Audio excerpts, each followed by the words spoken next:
All right, stop streaming. Now we are live on YouTube. Shalom, shalom, and welcome once again to Jaw Radio. As I am here with Etikan, and tonight we should have been live on Righteousness Radio, and but some miscommunication. So we said we might just do it, might as well do it on YouTube, and we will have, who are willing, we'll have this so we can share it probably on the radio. We are also live on Jaw Radio. And today we are looking at the Father will not do the work of his sons. The Father will not do the work of his sons. We are trying to address a great misconception of those of us who say we are believers, especially those of us who are coming from a religious standpoint, a Christian standpoint. This is something that we have inherited from Christianity, a belief that there is a magic wand. All we have to do is believe.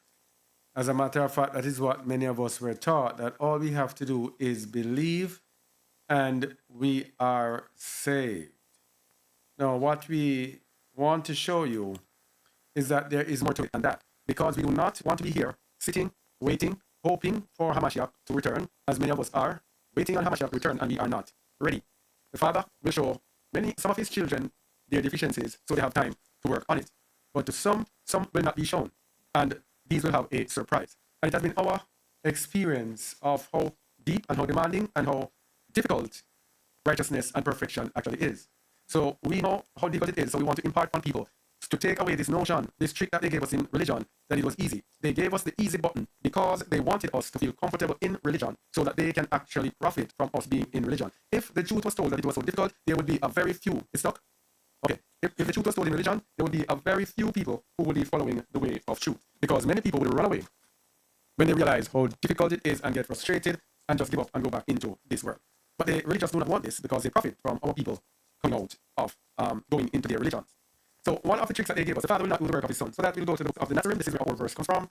Let us go to the books of the Nazarene. Chapter 44, page 83. Read it, please. The disinherited say, all things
will change when Yahuwah wills it. But I tell you, the Father will not do the work of his sons. The Father will not do the work of his sons. So the disinherited say, all things will change when Yahuwah wills it. And we have a doctrine about this. The doctrine is that of predestination, and that there is no free will. Some of our brothers swear by this. Swear by this. We don't have any free will. Many of our brothers, we don't have any free will. We are predestinated. We can't change anything. And because of that, whatever Yahuwah wills, that is what will happen. But is this so? Is this so? Let's hope we will be able to see today. Read, please. The deliverer comes to take men to their places of labor and will ease their burdens there. But he cannot undertake the whole of the task. He cannot undertake the whole of the task. So he comes to take men to their places of labor. If someone takes you to your place of labor, what are you going to do there?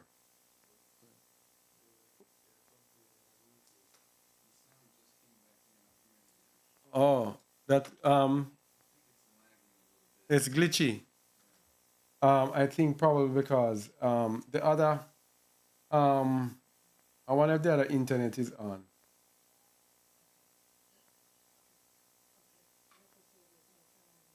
There's no sound? Okay.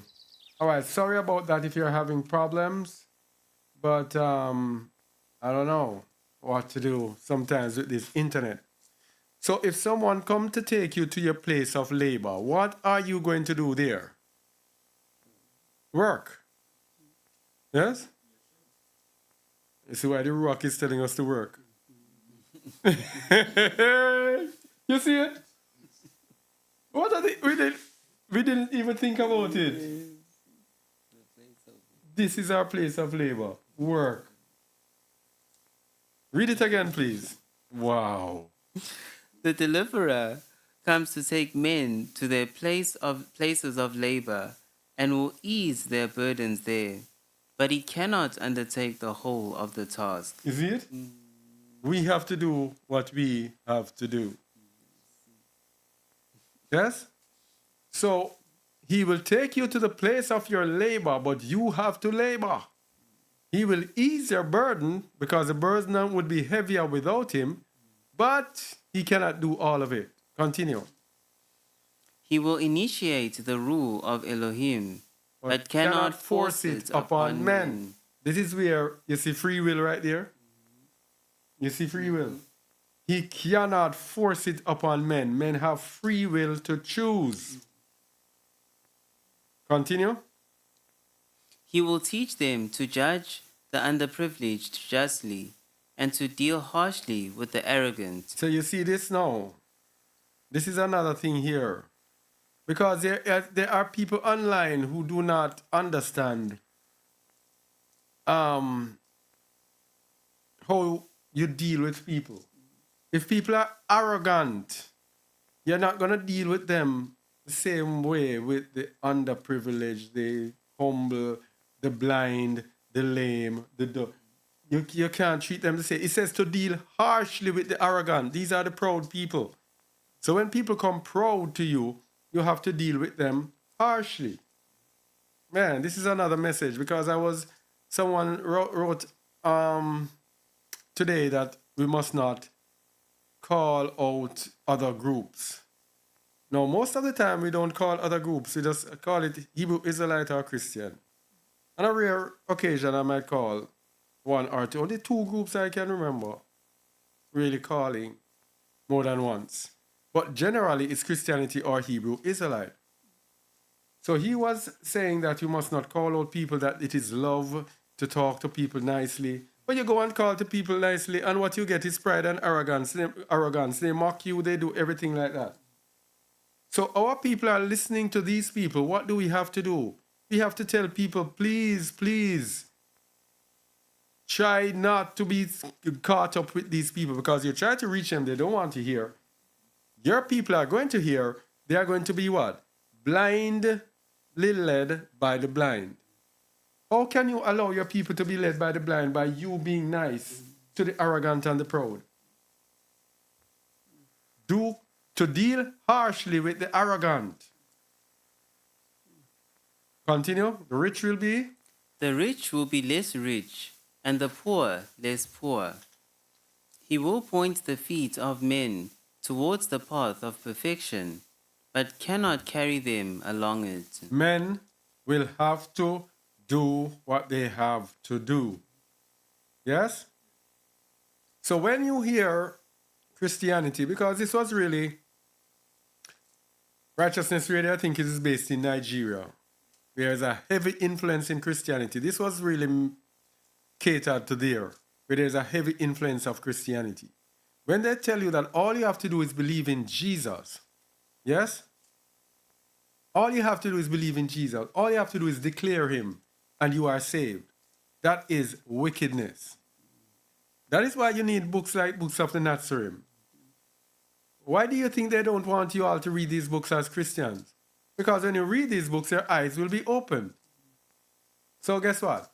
Don't let them read it. Continue.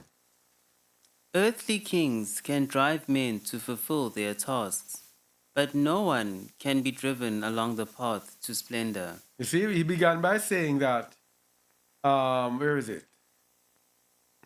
No. No, not that. All right. Earthly kings can drive men to fulfill their tasks. So the kings of this earth, they can force people to do what they want to do. But it says no one can be driven along the path to splendor. What is that telling us? It tells us that the Most High leaves us up to our free will. He will predestine us to do certain things, but we ourselves have to finish the race. We have to finish the race in splendor. Only those who guide and lead can take men this way. And there we go. The need for a pastor or teacher. Only those who guide and lead can take men this way. And as we have keep saying on the internet, that those who are guiding and leading are not those who are called to do, are oftentimes not those who are called to do so. Because the internet affords you, as long as you have certain skills, you can become a guide, you can become a leader, you can become a teacher, you can become a prophet, as long as you have the wherewithal, the know-how, you know a little bit about the internet, you can do this, you have a little gift, you can do that which you were not even called to do. And when you look, you become so great on the internet and rake in a lot of money. So what happens is that those who are to guide are actually not guiding. So these two verses tell us definitively that there is something that we have to do for our salvation, that the Most High, through the Messiah, he will start it, but we have to finish it. We have to do the work. He brings us to our place of labor, but we have to do the work. Now, there are certain things. Let me just show you a few things to show that the Father will not do the work of his sons. Yeah? Ephesians 5, let's start at 25. About 27. Hold on for me, please, because I'm going to be a little bit slow. Ephesians 5:25.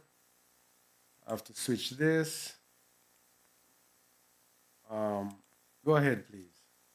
Husbands, love your wives, even as Hamashiach also loved the assembly, and gave himself for it, that he might sanctify and cleanse it with the washing of water by the word, that he might present it to himself a glorious assembly, not having spot or wrinkle or any such thing, but that it should be set apart and without blemish. Set apart